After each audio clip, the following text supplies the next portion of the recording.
It's the potty mouth safe space for balancing daddy duties and creative careers. Let's get into it with artists, creatives, and business pros that have similar hardships and victories in fatherhood.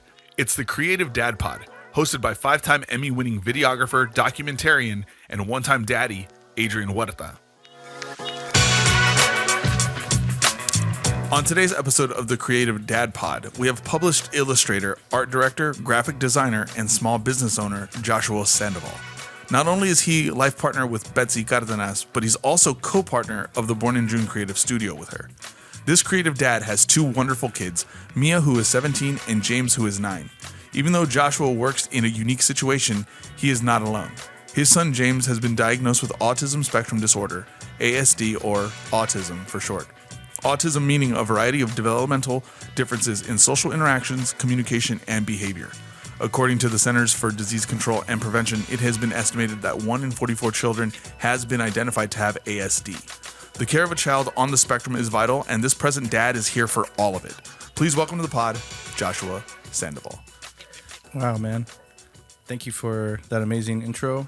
And it was almost like you were talking about somebody else. It's like, that person sounds very interesting. I'd like to meet that person. Yeah, no, it's you, dude. It's me. It's you, man. It's me. Yeah, welcome to the podcast. Thank you so much for having me, man. I'm really, really honored. I know we're friends, but I told you a bunch of times I really look up to you and what you've been able to do, and having me on the podcast, it just means a lot. So thanks so much, man. Thanks, man. So welcome to the living room. Welcome to Casa de Us. Yeah, for sure. You live down the street, so it was easy. Yeah, City Terrace. Yeah. CT. No, they don't say that. I'm just okay. You're just at it. I'm not trying to get in trouble here, guys.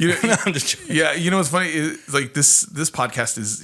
I've had you in mind as being a guest on this. Wow. Well, I mean, you're a dad. You know, just being a dad itself and being a creative is tough. You know, but you have two kids. There's two of them. Yes. There's not just one. I have one kid, and it's a lot. You have two. You have a 17-year-old and a 9-year-old. Yeah. Please introduce them to us, and who are they, and what kind of characters do they have? So Mia is 17 years old.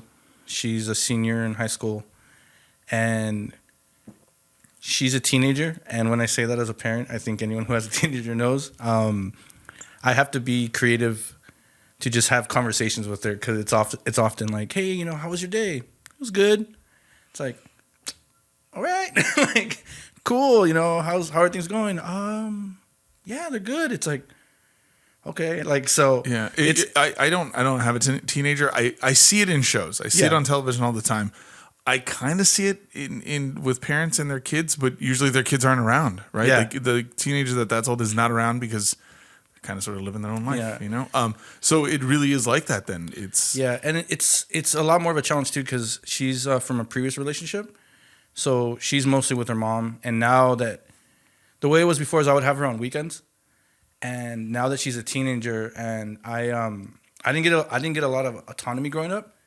So now that she's working and she's in school, I'm just like, hey, it's upon you when you want to come over. But we definitely, me and Betsey too, which is really cool, is that we make it a point to, like, during the week to go spend time with her, have dinner, do like fun things. But so it's even more of a challenge because, like, she's busy with school, she's busy with work.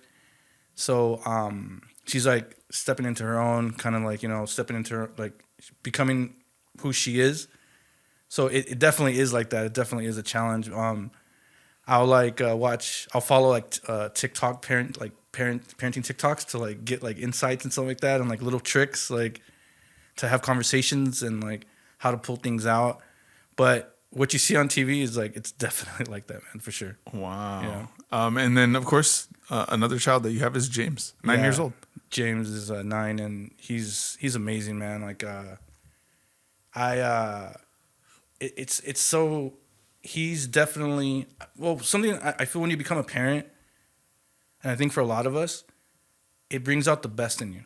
And it's because you have to like step up to this different level, like to find, within yourself to how to, like, just to have the energy to kind of get through days, you know what I mean? And like the emotions, the things that it takes to like be there, presence and stuff like that.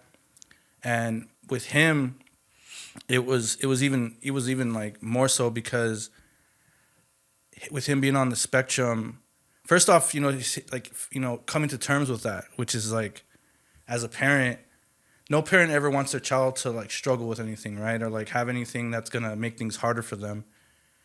And when we found out, it was for me like, it took a lot of time for me to process that and come to a point where I'm just like, okay, this is what this is what this means, and really understand it and have empathy for it. Because it being a spectrum, there's different, it's different for everybody. His is behavioral, his is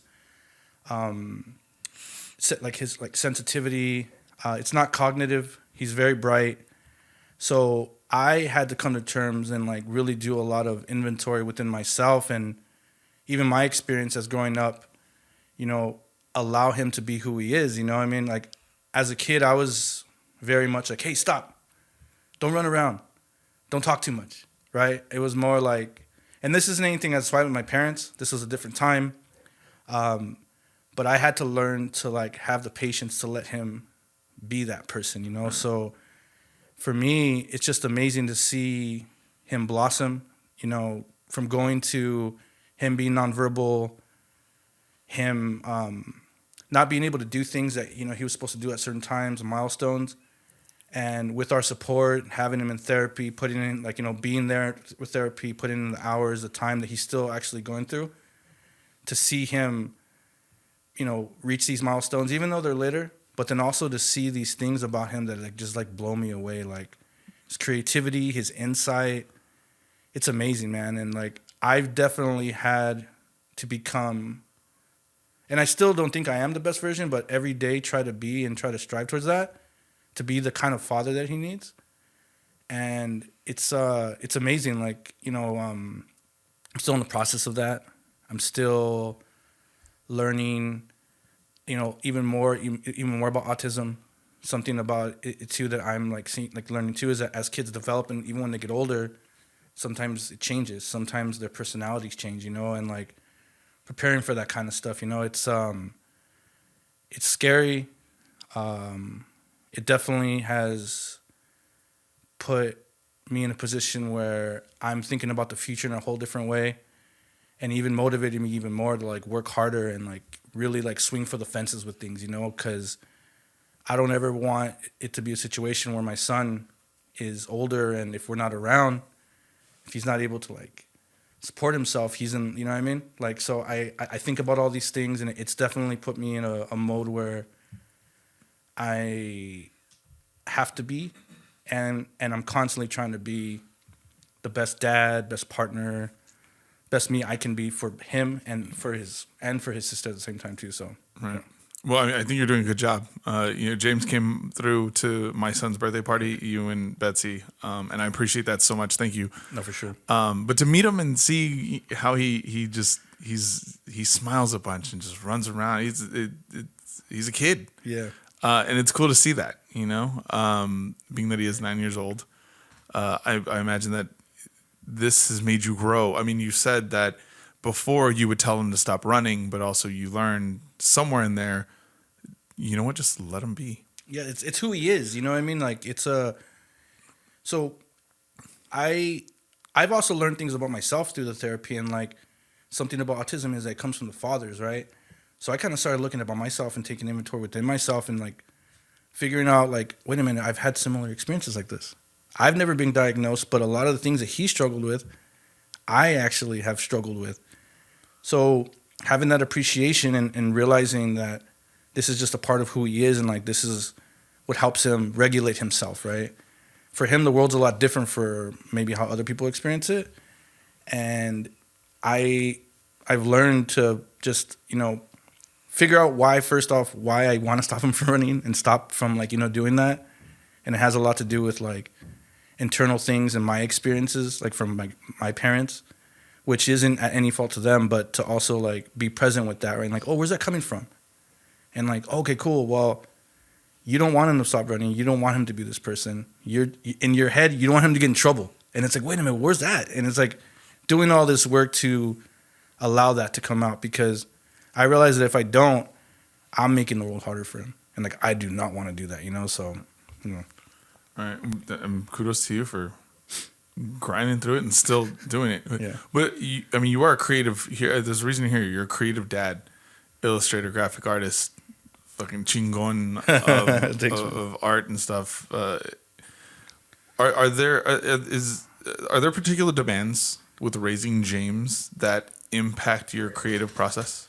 Yeah, so I think this is with anyone who's a parent. You have to be very intentional with your time, right? I think, before, like, I might have procrastinated more. I might have thought about time differently. And James, he goes to therapy 3 times, a week.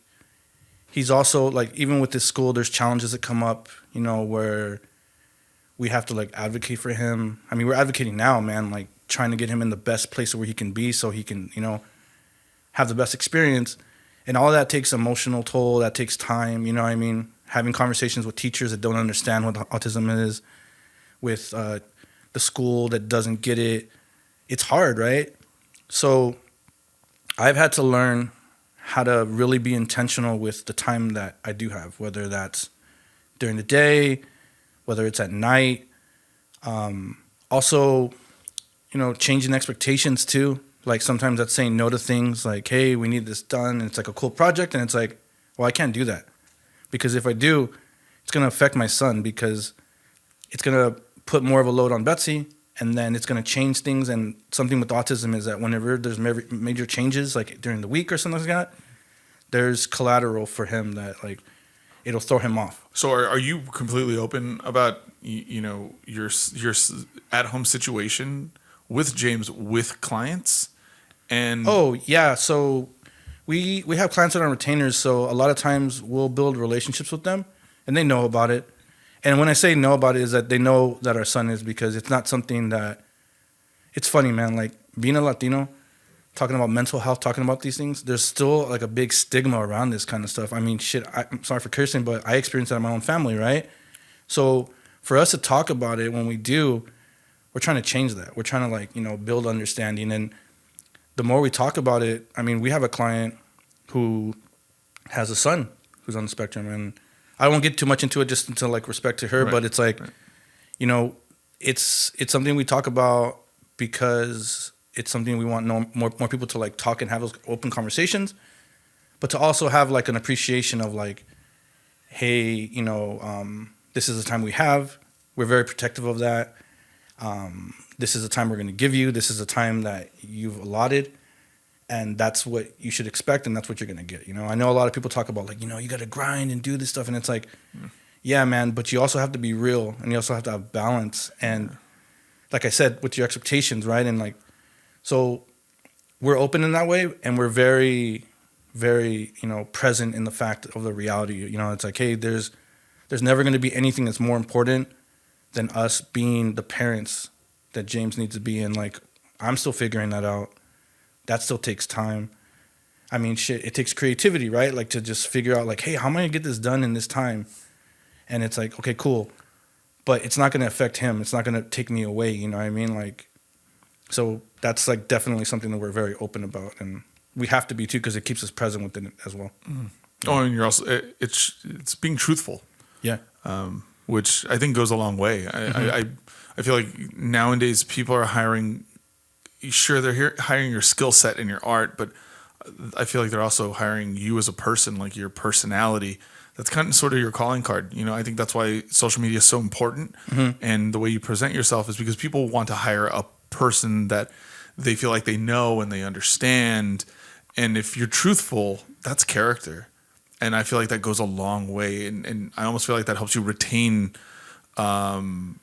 clients or helps grow with them. And I think that's important. So thank you for being brave enough to talk about it. 'Cause, I mean, I'm Mexicano, you're Mexicano. Yeah. And in our worlds, in our culture, autism is kind of sort of sometimes either not talked about, not understood, or ignored.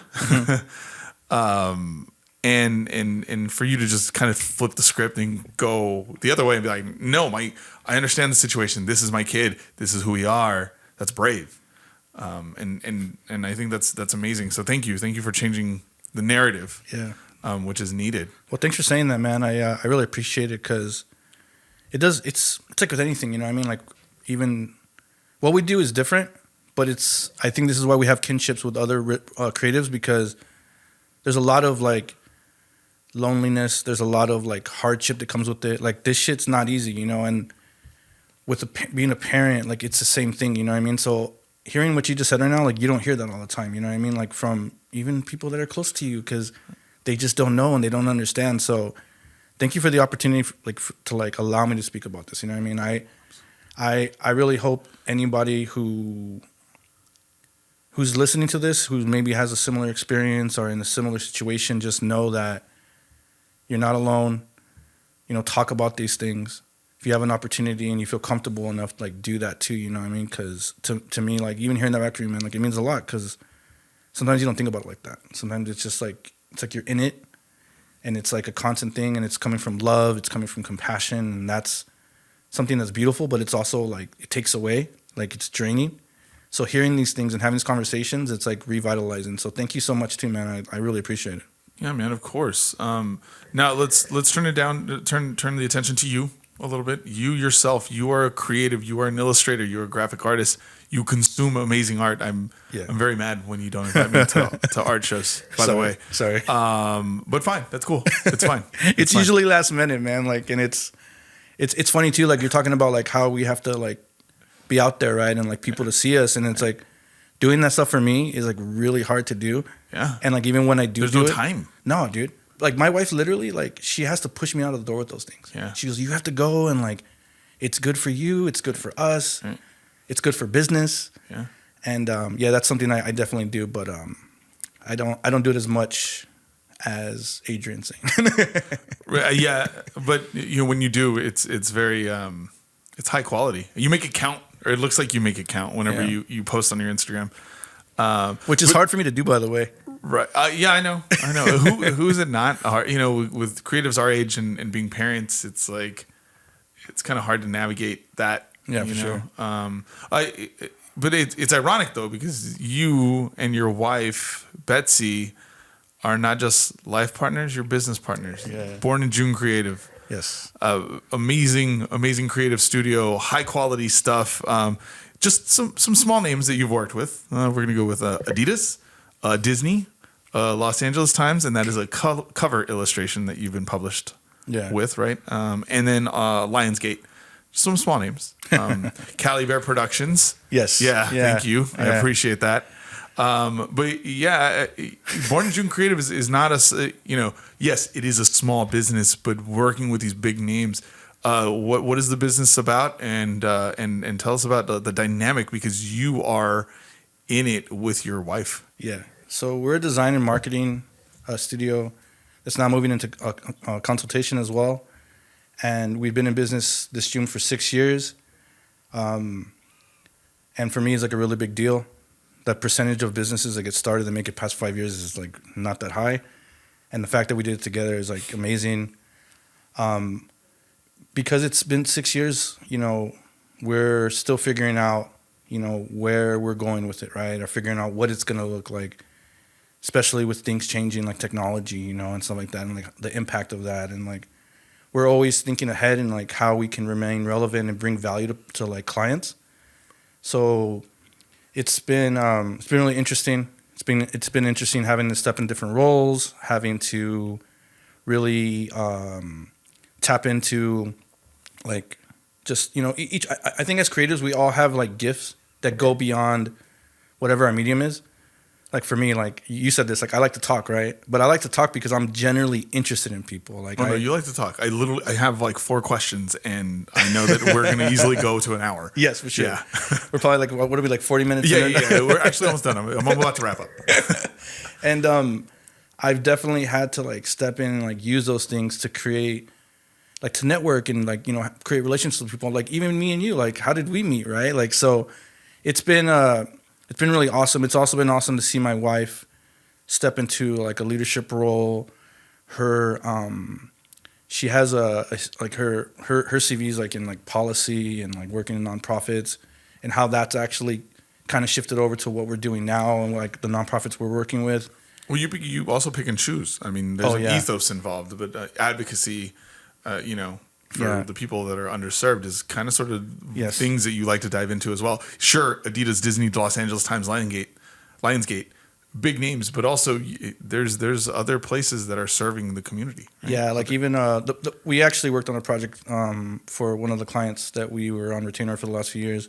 It's No Go Back LA. They're a cause-based nonprofit, or they're part of another organization, but it's an effort where they're working on creating equality in LA. You know what I mean, and giving voice to communities that don't have those. So it's something that I love that, because I feel like the other work's cool. Doing those things are like it's awesome, right? Because you get to talk to people about it, and it's like, oh, okay, cool. Like that's a validation, right? Like, but doing stuff like doing the kind of work that that in the long run is making an impact. That to me is it's the work that like means the most. You know what I mean? And I think that ethos is also something that also spills over into my own personal work.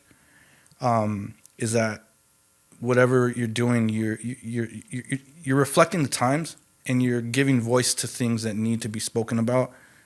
And to me, it's been great, because like even Born in June has affected my own personal work in that kind of way, So thanks for pointing that out, man, because like that's definitely what matters to us. And like you said, pick and choose, right? Like, of course, there's businesses and people that you can work with, but it's like if your ethos and not your ethos, but if your morals and like your values don't match up, right? People could say, "Oh, you're losing money," but it's like, yeah, but what's money, man? Like, you're to character. Yeah, to character. It's like in the long run, it's really nothing. I mean, think about someone like Steve Jobs. When's the last time anyone said anything good about that dude? It's all like that guy was a monster, and look at and it's like, I don't want whatever we're doing to ever kind of. I'm not comparing myself to Steve Jobs, because whatever he was able to achieve, but like when we're gone and when this is done, whenever that's going to be, like I don't want it to be anything that's like, oh, they did it for money. And it's like, of course, everyone needs money to survive, but if you have the opportunity to create and give value to projects that are making change, then like that right there is a blessing. You know what I mean? So like I want to definitely, for us, we want to create more of those opportunities and create as much change and impact as we can. I mean, it's hard, right? When you're up and coming, you kind of feel like you have to take all the jobs, every single one. You don't say no to any jobs whatsoever. Yeah, for sure. But now that you're an adult and you're older and more established and known and respected, it's important to kind of sort of make room for the things that you want. Like not everything has to be high end. Like you don't have to hit a home run all the time. Sometimes you play some small ball, like baseball. Sometimes you need a bunt to get a run. But that bunt and that run is a big deal. Helping underserved communities is a big deal. So thank you for putting in the service and putting in the work. But also going back to that idea of you being able to pick and choose, now creatives get to figure out and dive into these companies that they're working for and seeing if there's anything that doesn't really line up with what they're into, what they're down with. I recently stopped working with a company that it was kind of hypocritical, taking on a giant sports broadcast with a country that it's kind of sort of has some human rights issues. Yes. And some journalism issues. And when all that stuff started coming out with these companies, I kind of thought, and one that I was working for, it weighed on me. I do like sport, I do like golf, but if the money contradicts what your imprint is in journalism, and I'm all in on journalism, I can't be a part of this anymore. It's hard to do that still, but you know what? It doesn't line up with my I think my beliefs and my ethos. That's amazing, man. And like I definitely want to give you your flowers on that, because it's easier said than done, right? Oh yeah. It's like, when I get to that point, I'll be able to, it's like, no, man, like you don't. Well, I also got a kid to feed. Yes, exactly. So it's like, hey, like you have an excuse. Like if you have a child, it's like, well, hey, man, I have kids, and it's like, but sometimes you have you have to do. Sometimes you have to do that. So this is where it's like really important. I'm lucky. Oh, for sure, for sure, and like But I think this is why it's really important to surround yourself with people and like really know who you are. They always say, right, like knowledge of self, and like as an artist you have to know who you are, because that's the only way you're ever going to be able to make work or do things that you're satisfied with. I say satisfied because I think a lot of artists can agree that sometimes what they put out, it's like, man, I wish I could have had like another 20, 30 hours with that, like shit. But it's like, no, like you need to get it done, right? So having people around you that have the same morals and ethos and like grounded in humanity, not grounded in anything else, like it makes it easier to make those decisions, because I know there's always tomorrow, man. When you are a creator and you're like, and you have the privilege to have your own entity and like actually go get work, the profit is, you know what I mean? Like you can make as much money as possible, right? You know what I mean? So when you have people around you who are doing it, it definitely motivates you, and it helps you know that and have the belief. So like conversations like this, you sharing that, and that's super important. So like that's kudos to you, man. That's fucking amazing. Thanks. Like I think not everybody, when push comes to shove, would do that. So I think that's awesome, man. Like thanks. Well, and going back to the idea of you have your kid to feed, you also have to teach your kids ethics and right from wrong, or what should be right or what should be wrong, or giving them the power to decide what is right and what is wrong, right? Sure. I have a kid to feed. I'll figure it out. But I'm very proud of the idea that I can go back and say, this is why I did this, man. This is I see something wrong with this. I decided that I can't do this anymore with this company. And I mean, I made a decision. It was mine, and I'm proud of it. And I'm happy about it. Yeah, because kids, you could tell them something all day, but your actions are what they're going to pay attention to. And that's, when kids get older, they're going to have their opinion about you based off what they experience, right? So you could say these things all day, but if you actually do these things, it's like, okay, cool. Like that's what I'm going to do. And that's how I'm going to live. That's why I think it's really important even us, we're very open with James about what we do. Like he knows what we do, right? Like, and it's really cool now because the way his mind works and the way he's able to pick up on things and see them, he understands them. You know what I mean? It's like, oh man, like he's super into logos. Like we'll have conversations about like logos, and like he doesn't really like how like over the last few years things have been like debranded. Okay. But we also talk to them about like the clients that we work with and the stuff that we do with, right? And what that means, and like even outside of that, like where we shop or what we don't support. And like the other day we were at the beach, and my wife, she goes, hey, what do you want to eat? And I was like, she goes, there's Chick-fil-A In-N-Out. And my son was like, well, we don't go to Chick-fil-A. They don't, they're not supportive of gay rights. And like, and we talked to him about that. And I was like, he's like, so we're not going to go there. And I was like, yeah, man, you're right. Like, we're not going to go there. And it's like, he constantly knows about those things because we constantly talk to him about this stuff. And it's like why we do the stuff we do and what we do.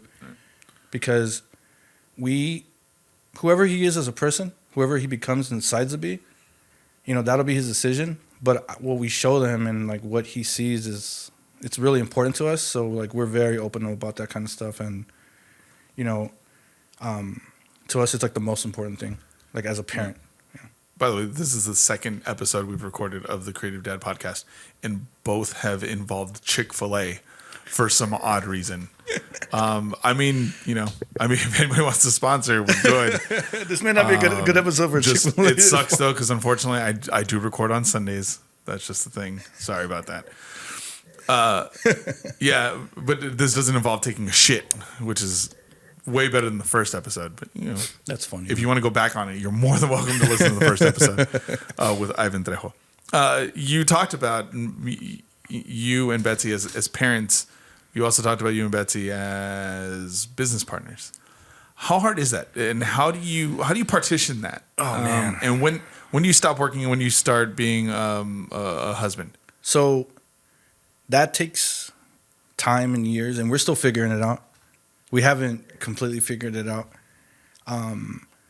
But I know that me as a person, that I had to do a huge ego check.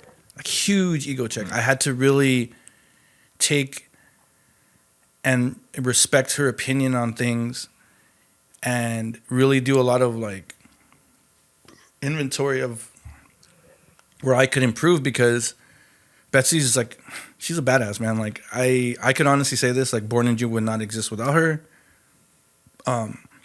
She's the heart and soul of like our family, and the heart and soul of the business.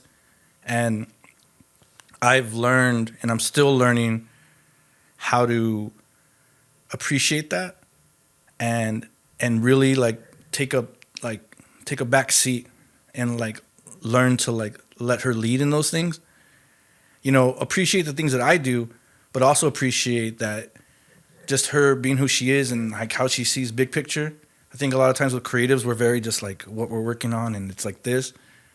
Being able to let her impact me and kind of see things in those kind of ways, right? Like, in every sense, like the projects we take on, or even like budgets. You know what I'm saying? Like, hey, respect and appreciate what you do, and it's very high value. So you should, ask for those things. That wasn't easy to do. This is something that I learned from her. So, life and business, you know what I mean? And just respecting that. For me, it was really hard in the beginning. There was a lot of disagreements. I really had to do a lot of growing, and a lot of just, like I said, every day, like checking myself in those kind of ways, and like I said, we're still figuring it out. We're still working on that aspect. And there's times where like it comes in waves where like I have to like, get like kind of like recenter myself and like refocus in certain areas. So it's definitely challenging, but it's also very rewarding. That was also a really good question too, about like how you separate being a partner, being a business, you know what I mean? Like we try to be intentional about that, right? Like, hey, this is when we're gonna start working, and then we'll try to transition, you know what I mean? Like usually that's like just going back into parenting, or it's like having times where we don't work, right? Like for me and Betsey, it's at night. Like when James goes to sleep, we watch TV. This is when we talk. Right. We'll have check-ins for other things, for the business, finance, regular, stuff. But at night, I try not to fuck with that time. Right. This is not times where, like, you talk about me going to art shows. That's like, it's kind of in between. I have to be like selective with that, because that time that we have where it's just like where we could just be funny and like laugh and stuff like that. Like, it's that time. Right. It also sounds like she's kicking you out so you could leave her alone. Oh, for sure too, man. Absolutely. Like, you get really focused on all these things, and like you forget, like, hey, you need time for yourself. You know what I mean? Like you need to, like, even coming to this, like I could have found 100 reasons why not to do it. Yeah. And I would have gone to your house. Yeah. I know. I figured like we're gonna do a Zoom. I'm like, all right, cool, but no. You would have knocked. You'd have been like, he needs to come down. I just have the microphone. Like, go. Yeah. You have the light. This light here. But yeah, man. It's like it's like I said. It's always a work in progress. I don't think it's anything we're ever gonna perfect. And I know that it's constantly something that, like, being very, with what time we're doing, when it stops. This is why it's important on like what kind of clients you take on, right? Like who you're working with. Sometimes if they're too demanding, it's like, well, hey, that demand that you have is not going to be something that's affecting something outside of it. So it does help in that way when you're thinking about those things, but it's also like it's hard, man. It's a challenge, but I could say this wholeheartedly. There's no other person that I would rather do this with. There's no other person that I could see being able to do this with, and I don't know if I tell this enough, but like I'm really honored that she's the person I get to do this with her. I'm honored she's my wife, but I'm also honored that she's my business partner. And maybe I could do more things to like show those things, but I really do feel that way. And like I really feel like too, man, like, and this is just for anybody, if you're gonna start a business with anybody, and if you can do it with your life partner, to me that's the best situation, because one, you want them to win just as much as they want you to win, right? There's like a love and appreciation there. And there's also like an honesty that you're able to like tap into. And also, you know what I mean? And to me, it's like, that's super important. Like, I don't know if I would be able to have like this kind of working relationship with anybody else. Some people have talked to me about starting businesses. I'm like, no, man, no way.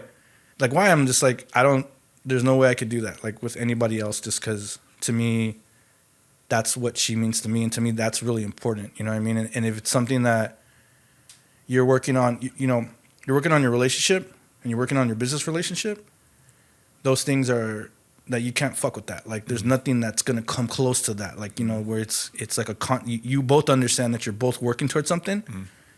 With your life partner, I don't know if there's anything that can match that, dude. So Right. It also allows you to be together. Yeah. To deal with whatever you need to deal with. I mean, it's not like I'm trying to find my partner because he's, partying or whatever. Yeah, exactly. Not returning my calls. No, I'm going to roll over really quick and be like, yo, motherfucker, where's my money? Where's my illustration? Kind of, yeah, like that, dude. Like, hey, this needs to get done. It's like, yeah, it does. Like, you know what I mean? So passive aggressively, like, yeah. Like, you're about to go to bed. She's like, oh, you finished the project already? That's cool. Oh, welcome to bed. You're like, oh, fuck. That's funny, man. Yeah. But no, the partnerships like that, I feel like you two would teach each other, not just life lessons, but business lessons. Mm-hmm. And it seems like it's successful because of that. Yeah. So in technicalities in Born in June, what does Betsey do, and then where do you fall into this? So I mainly art direct, campaigns, creating like, verticals for clients, whether it's for their businesses. Right now it's mostly campaign based, from like working on retainers with our clients. But she's basically the I would call her the creative director, because she's the one that's dealing with the clients. She's client management. She's also like consultation, like big picture. She has her history was like in policy. So now the clients we're working with, she has insights and things like this, like high value stuff, right? That like she's able to bring to projects. So for her, she's working on that side. So it's almost like right brain, left brain. Right. And with me, it's mostly creative. Creating relationships like our relationship, right? Like we're, having relationships with high, like quality artists, vendors. And when I say vendor, not even a vendor, but just someone that can bring value to projects. That's another aspect that I bring as well. But for me, it's mostly design and art direction. And with her, it's the client management, project management, like big picture stuff. Mm-hmm. Yeah, so. Like I always tell people, like, she probably could do Born in June and just find somebody else, but I couldn't find somebody else. Yeah, I would agree with that. Yeah, for sure, man. Yeah. I totally don't take offense to that, like at all. Like it's like it's the reality of it for sure. Right. It's almost like I grabbed the wrong dad of the family. It seems like she's the daddy of the group. I messed up. I grabbed the wrong. Yeah, you should have got her, man, for sure. Yeah, I messed up. No, she's had opportunities to talk about it too, and I'm really happy about that too.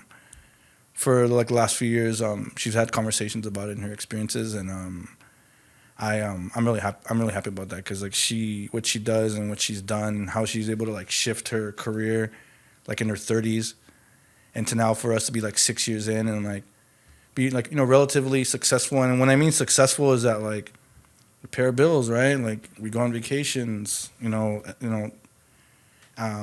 our son, we're able to like support all of these things with our business.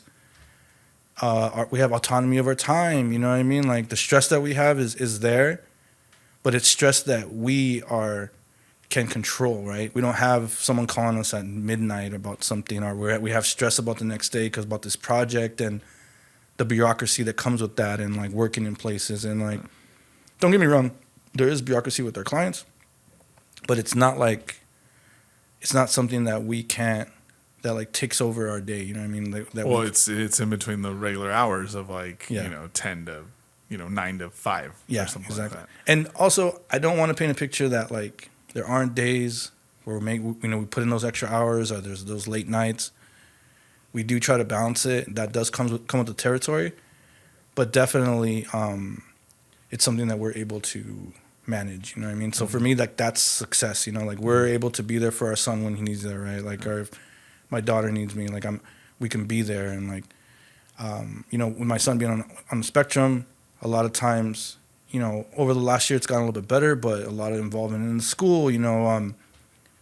when he started kindergarten, I was with him for the first 3 hours to get him settled in. Mm-hmm. And then I would have to jump back, leave and then jump back in and go. And being able to do that was really helpful for him. And we were able to do that. It might have affected the business a little bit, but not so much so that it didn't continue to go, like we're 6 years in now. Right. And, I think, for us, that's what I call success. Some people might, well, hey, what's your house look like? What kind of car are you driving? Like, what are you wearing? It's like, if that's success to you, then maybe I'm not successful in those ways, right? I'm not doing bad even on those tips, but for the most part, this is why it all depends on knowing who you are, knowing what your goals are, what's important to you. Like for me, what's important to me, and I know I'm continuing to go on a little bit of a tangent, but I don't want to be one of those guys. Have you seen There Will Be Blood? You've seen that movie. Yeah. Remember at the end, he's by himself. Mm-hmm. His son doesn't give a shit about him. He doesn't have any family. It's just him. Mm-hmm. I don't ever want to be one of those people. I don't care how successful. I don't care what accolades. I don't care who says what about me. The friends I have, the things I have. If my family isn't there, if my kids don't want to have a relationship with me when I'm older, if Betsy's not at the end of that, then none of that shit matters. None of that matters. To me, success is being able to do the things that you love, being able to work on projects you want to work on, but also being able to be present, being a good partner, being a good dad, being a good friend, right? And at the end, you have people around you that love you and they still respect you. People that don't and they only want things from you, or it's just like a conditional thing, none of that shit matters, dude. To me, at least to me, that's my ideal of success, and this is why it's important to know that, at least for us, so that we know that we're in a good place and that we're going in the right direction. And to get to that point, is it balancing? It seems like there's a lot to get to that point. Yeah, dude, for sure. We've talked about this. I mean, the branding that we did, right? That was that we talked about. It's about balance. And you're not always perfectly in balance. I made a joke earlier. I'm like, dude, I'm not in the best physical shape right now, right? So I've let that imbalance kind of happen, and that shit's super important because you need to have energy and be in a good place to be somewhere mentally so you can be optimal, right? So I've kind of let that slide a little bit because I've been focusing on the business or being there for James or being how I can be better every day in other aspects. Or your movie's shorter and the end happens in 30 minutes instead of an hour and 30. Yes. Health is a big deal. Exactly. Yeah, for sure. And I talked to you about earlier, I want to be here for as long as I can be, just for life, but also for my son. Mm-hmm. I don't know what's going to look like for him. The thing with with autism is things change when they hit puberty. Sometimes so I don't know how much support, not only just for him, but my daughter as well. You know what I mean? I want to be here for a lot of different things, and I don't want it to be at the expense of taking on more or doing more just because it's cool, or you're working with these people, or you're working for these institutions, and it's oh, cool, but it's at the expense of what? And like you said about your movie being shorter, man, I want my movie to be as long as possible. And I want 2 tapes. Exactly. I want to put out 2 VHS tapes. I want it to be like Titanic, dude. I want it to be 2 VHSs. We got to change the tape in the middle of it. Yeah, for sure. So for the people that don't know, and what Josh is referring to is, Josh is my graphic artist. I hired him to do the Creative Dad Pod, all the graphic art and the marketing material that I use. But there's it's very particular. It's simple, but there is reason behind it. There's depth. Yes. Go into that and give insight, because this is I guess an opportunity for you to kind of express how you think in these. It's not just I'm a graphic artist and I understand balance and no, there's stories. It's a story. Yeah. So with first of all, I was really excited when you told me doing this podcast. Thanks. And when you talked about the branding, you know what I mean? Whenever I go into any kind of creative project, I'm always looking. I'm always looking at stuff. I'm always looking at things. This is just insight for anyone who's a creative. 80% of your process should be research before you even hit.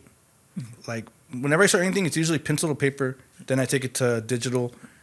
But the things that you look at, all that research, that stuff is what like really helps you get to get to that point. When you were talking about the podcast, I was just like, oh, cool. There's things that I could do. I think there's things you suggested. It was kind of like, oh, that's, cool. It's cute. But I was like, I wanted to be intentional about what we were saying with the branding and like what it meant, right? And like what it really means to be a creative dad. And it's balance. It's balancing everything, like balancing relationships, balancing your time, balancing your energy, and with the branding, it speaks to that. It's like, you look at it, you look how it's like uneven times. It's sometimes you're more creative, sometimes you're more of a dad, but you're looking for that balance. And for me, being a creative dad is it's always the effort to find that balance. Sometimes it's not, sometimes it is, but as long as you're working towards that, it's going to be okay. It's going to be good, So the branding definitely speaks to that. I did not think that at all about the logo. And when you told me that, it blew my mind. I didn't realize that you could make, 4 words and tilt them in certain ways to have such meaning, to have it mean so much. Yeah. But the idea that you went through that length to make this very simple podcast have a simple graphic, but it'd be so impactful and so deep. I appreciate that so much. Thank you. I also wanted to leave room for these conversations. You know what I'm saying? That like it's balance, right?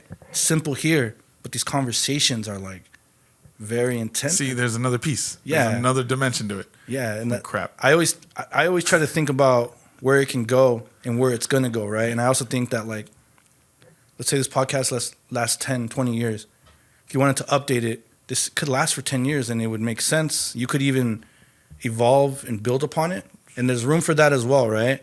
And that building and evolving is like what it means to be a dad and what it means to be a creative. Like, it's that story that you're taking with it. So like, I thought about those things as well too. And like, that's why when I first started creating work, it was super like kind of over the top and I learning and growing as a creative and being able to be like, well, intentionality and context are just as important as visuals. If you're telling a story with something, it doesn't matter how simple it is, right?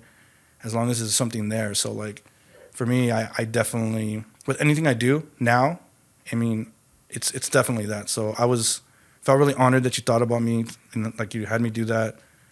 And I knew that whatever I gave you had to speak to that. I didn't want to just give you something that like you could have got from anywhere else. You know what I mean? So I definitely, was thinking about all those things and, thinking about the podcast like something could last forever, dude. And like something might. Now that's a lot of pressure, dude. 10, 20 years.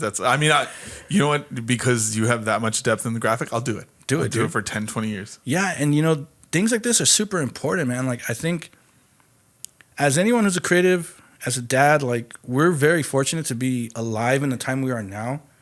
I think about my parents, right? And I think about what resources they had, access to information that they had. They didn't. Who's having conversations like this? Right. Probably not. Yeah. Most likely no, right? So having these kind of conversations, bringing out, creating a platform for artists, creative dads to share their insights. Really, this is something that you're creating value for people to come and get and take and apply. And sometimes just to hear that someone's going through the same thing that you're going through, it makes things easier, man. So this is like super important. And if you could do this for however long you can, just know that you're creating change. Like this is an impact, you know what I mean? Even this conversation, like me being able to come here and sit down and talk to you with this, it's therapeutic. It's something it matters, So like, yeah, man, just however long you do it, just know that like this is a really great thing. This is amazing. And I hope at a certain point too that like you have somebody interview you as well, so you could talk about your experience. Nah, I'm good. Somebody tried to do that already. Shout out LA TV Network, but it was weird to not have the control. Okay. But to ask questions, right? To be interviewed, we talked about the idea of brown fatherhood in Latinx communities or Latino communities, or in my case, Chicano communities. Yeah, Chicano. That people don't talk about stuff, and it's super simple. It's very easy. All you gotta ask is, "How are you?" That's it. That's all you gotta do, because you never know what that one simple person that's standing there that is a dad, a creative dad, a brown dad, a dad. Mm-hmm. And you don't know because maybe they've never been asked that. And it doesn't hurt to ask, how are you? Yeah, man. And because you never know the depth of that situation. Yeah, for sure. It's like you were talking about, like the graphics, like for the podcast, there's depth. But I don't know that unless I ask you, right? Yeah. If I see it, I'm like, okay, cool. I asked you for, hey man, can we make the angle of this line be 69? Because I'm a pervert. So we didn't, by the way. We didn't do that. I was real sad about that, by the way. I didn't let that happen. That was my control. I was gonna ask my money back. Actually, fine. We didn't get the line to be 69 degrees. Okay, but and you're not a pervert, man. That's just like something that's like a dude thing from when you're young. Like so normal. You know, Perfect. exactly. Yeah. Perfect. It's funny, man. Like I remember being. I was taking pride in admitting that I was a pervert, but fine, you took that away from me. But no, not even. Dude, like I remember being in college and like someone was like, "Can you turn to page 69?" And like the guy's just still chuckling and like. Or what's your five-digit code? 42069. Automatically. So as simple as it is to ask someone, hey, how is this? Or even, I mean, in art, you see this amazing photo and it's beautiful and it's composed well. You ask the artist, well, what did you mean by this? And it just goes and it takes a different turn. Yeah, for sure. And you didn't know until you asked. And then you learn things, right? And like, it's also like the way you look at things too. Like, I think having conversations with other dads, sometimes you don't even appreciate the things that you do because to you they're just normal, right? And it's just like, well, hey man, that's a lot. Like you're doing that. It's like, whoa, like that's kudos to you. And it's like, shit, man, I never even thought about that. Like, thank you so much for that appreciation. And like, I thank you for saying that. Like, it's like artists. Like I've actually learned this about having conversations with artists, and I'm really good at networking because I don't talk to people unless I like really feel like a connection to them. And also if like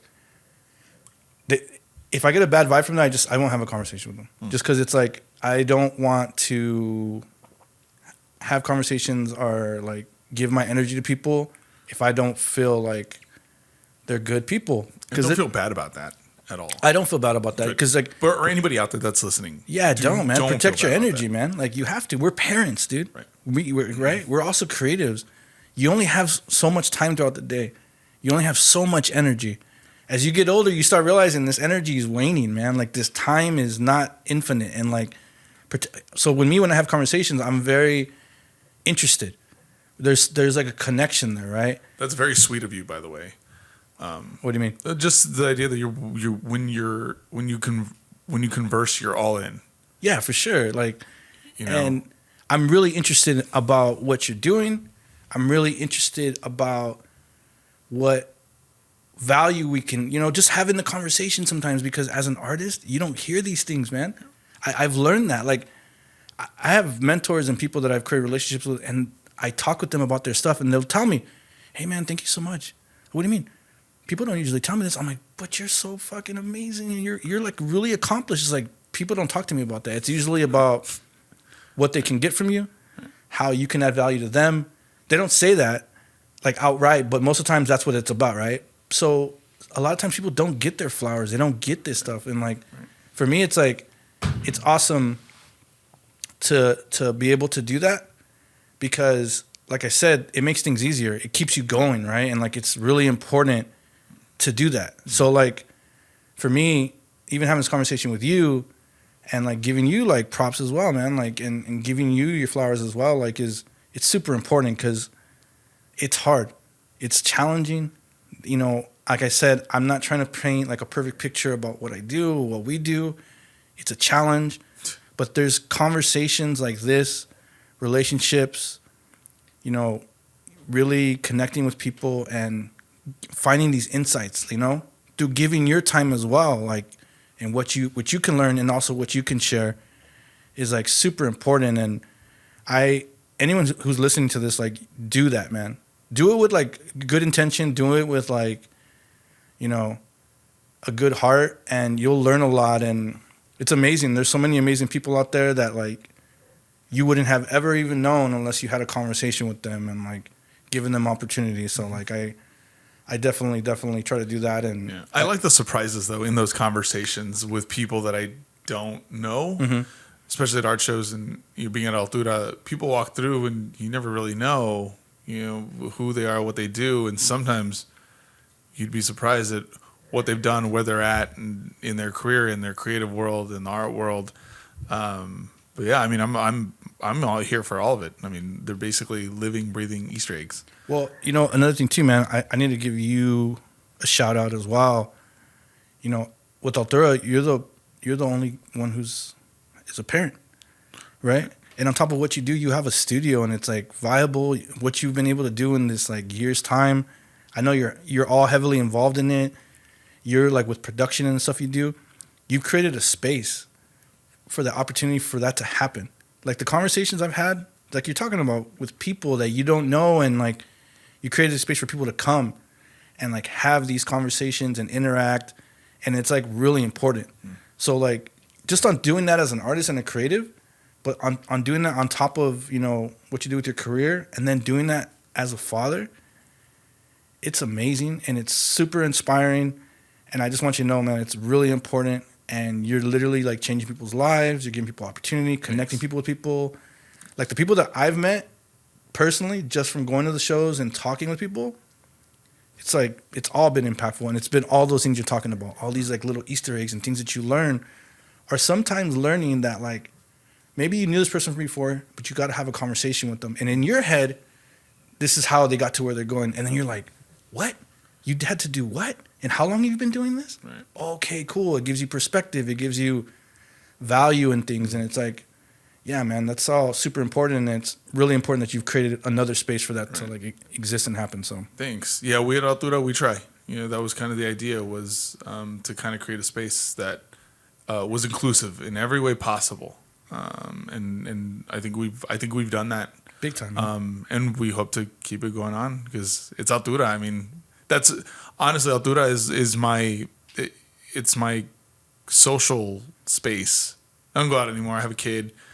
My time, like you said, is very valuable, and I need to be here with my partner Nicole, and I need to be here with our son Antonio.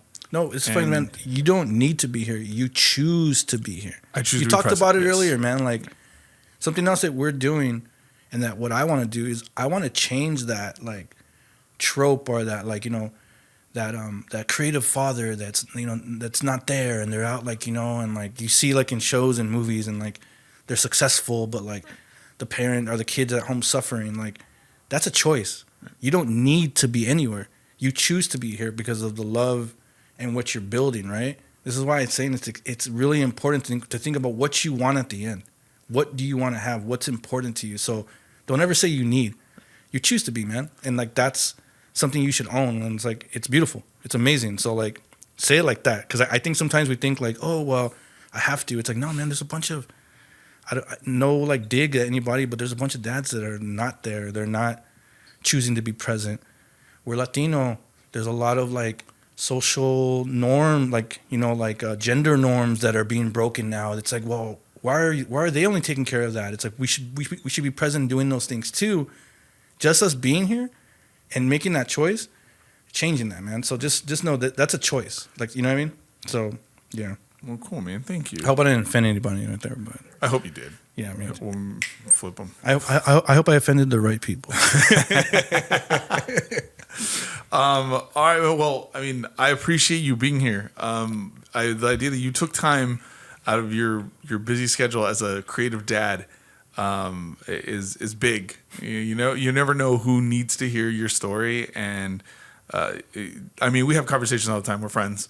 And we talk to each other pretty often, but to have this on lockdown and in and available, I think is very important. And I thank you for your time. But before you leave, okay, before you go, I need you I like to have like these kind of sort of these, I guess, messages that hopefully your kids will eventually dig up if they Google their dad or happen to find out that their dad was on a podcast. I want you to leave a message to them, to me and James, for them to think that, hey, they're gonna find this. I want them to know something. I want them to have this message. What do you have to say? Just know that if it wasn't for you two, I wouldn't be who I am or where I am today.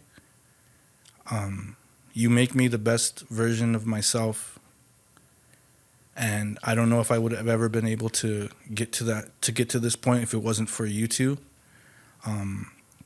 You've made me look at the world in a different way. You've made me love the world in a different type of way. You've given me the gift of being a father, which to me is like one of the greatest gifts anyone could ever receive. I